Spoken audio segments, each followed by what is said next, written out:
Okay, we got a problem with all the sheet pan people out there. You know the ones we're talking about. The people who think that all of life's problems are solved by using a little metal kitchen tool known as the sheet pan. These people think that cooking food on a sheet pan is the answer to health, happiness, and eternal youth. Sheet pan people go about their life thinking, I really do have my together, don't I? For I only cook meals on my beloved sheet pan. Well, you know what? We're not here to burst anyone's bubble, but today we are flipping some pans. There needs to be some myths busted on these simple meals that are all the rage these days. Sheet pan meals are a great addition to any home chef's repertoire of skills, but there are some key do's and don'ts that you need to follow if you want your sheet pan meals to turn out perfectly. Tip number 1, do not assume everything will magically cook at the same time. Okay, we gotta be honest. It irks us to our very core when we watch these sheet pan meal videos and the person making the recipe is smiling crazily into the camera as they add bone-in, skin-on chicken thighs, fresh peas, broccoli, and potatoes all on the same sheet pan. Like, no, just stop. This is not right. Chicken thighs take at least 45 minutes to cook thoroughly, peas take a mere 5 minutes to cook, and don't even get us started on the different cooking times between broccoli and potatoes.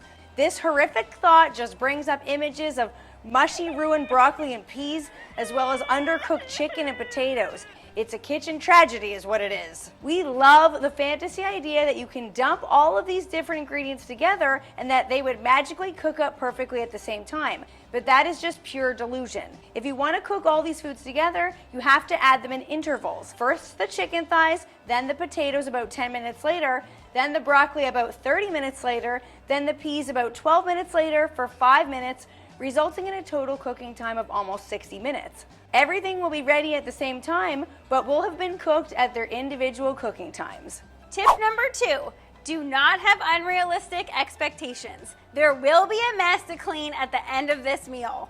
Okay, we have no idea why the promise of no stress, no mess was ever tied to sheet pan meals. Like, do you think the vegetables and meats cut and mix themselves? Okay, they obviously don't, but imagine if they did. Sheet pan meals are great, but you're still gonna need at least one knife, a cutting board, a couple bowls, and some tongs or a spatula.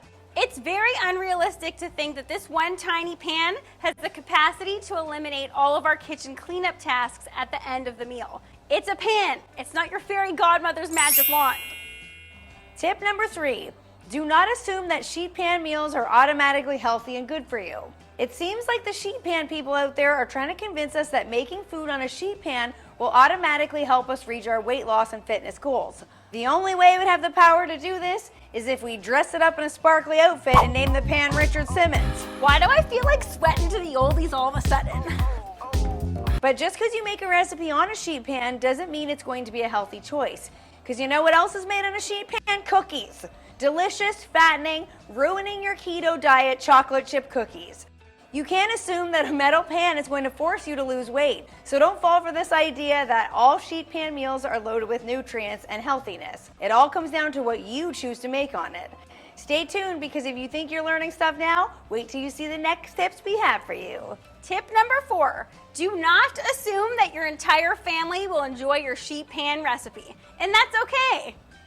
Why is it that the phrase "so tasty that the whole family will love it" is always misleadingly added to sheet pan meal videos? How is this even possible? So you're telling me that any recipe cooked on this magical pan is going to make it so that the entire family loves everything about it? Sorry, but we find that really hard to believe. The only thing made on a pan that everyone is almost guaranteed to love is a pizza. And even that has certain families asking things like, is it gluten-free? Is this non-dairy cheese? Has this pepperoni been ethically and humanely raised in a field of roses? You can never assume that any recipe is going to please all of your family members. So don't buy into this misleading idea when it comes to sheet pan meals. You win some and you lose some with certain recipes, and that's okay. Tip number 5, do not overload the sheet pan. We see this one happening all the time. People piling heaps and heaps of potatoes on top of salmon, on top of asparagus, on top of peppers. Please do not do this. All that's going to accomplish is the food getting squashed underneath other food, and everything will end up just steaming together in one big mushy mess. The key to sheet pan cooking is that everything needs to cook spaced apart in one layer so that everything can roast evenly and develop the delicious flavors we're all after when it comes to cooking in an oven or a smoker. If you're cooking for a larger crowd and trying to make sure there's enough to go around, use 2 sheet pans placed beside each other on the same rack of your oven or smoker. Ooh, that's a good one. I'm pretty sure you thought of that one. Yes, I did. Tip number 6, do try to include a variety of meats, veggies, and starches. The whole point of a sheet pan meal is that every aspect of the meal is made on the pan. So the sheet pan meals that you see out there that involve making rice in the stovetop or pasta in a pot of boiling water is not a true sheet pan meal. The beauty of this style of cooking is that everything is shoved onto the oven or smoker, and you can sit back and paint your nails. I don't want to wear red. Yeah, we're both wearing red. Let's go. No. Yeah, yes, yeah. Yes! Well, at least that's what we do while we wait. Choose foods from all the food groups to make a rounded and satisfying meal. For this video, we'll be making smoked maple soy salmon, potatoes, asparagus, and peppers. It's delicious, healthy, and satisfying enough that you won't be sneaking into the kitchen later to grab some Twizzlers.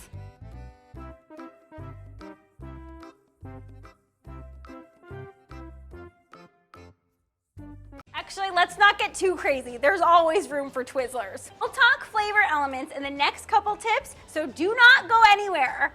Tip number 7, do wrap your sheet pan in tin foil and parchment. The only part of sheet pan cooking that leads to an easy cleanup is the fact that you wrap the pan in foil and parchment. This has a two-way benefit factor. 1, the combination of both the foil and parchment prevents food from sticking to the pan. And 2, once you're done cooking your recipe, you can crinkle everything up and toss it in the trash. Trust us, do not skip this step, especially if roasted potatoes are in your recipe, because taters are known to stick to the pan like we stick to each other after not seeing each other for about 3 hours.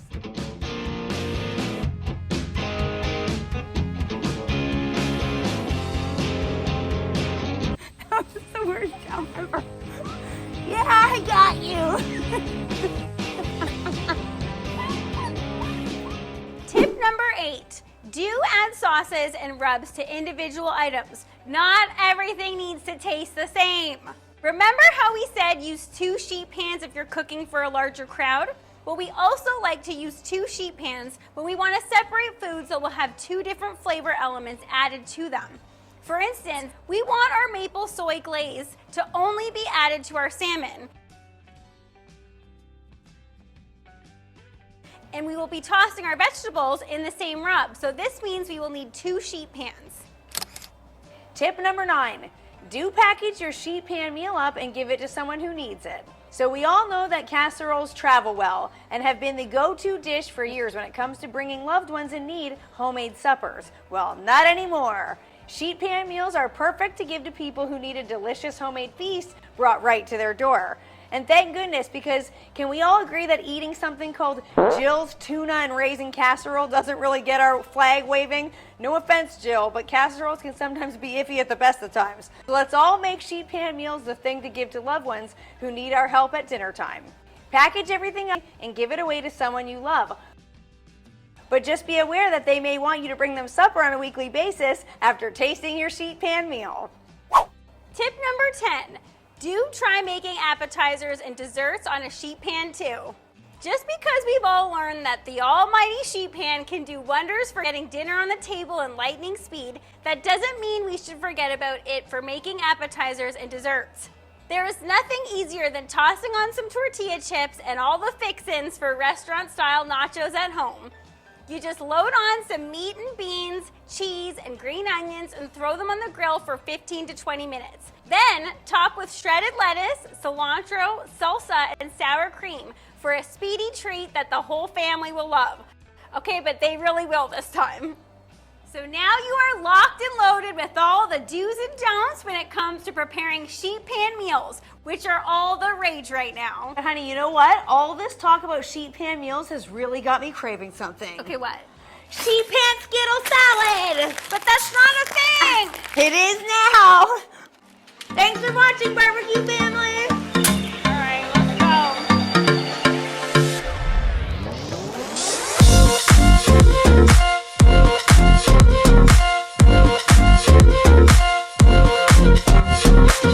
Oh, this is working out isn't hard at all. But you're so light.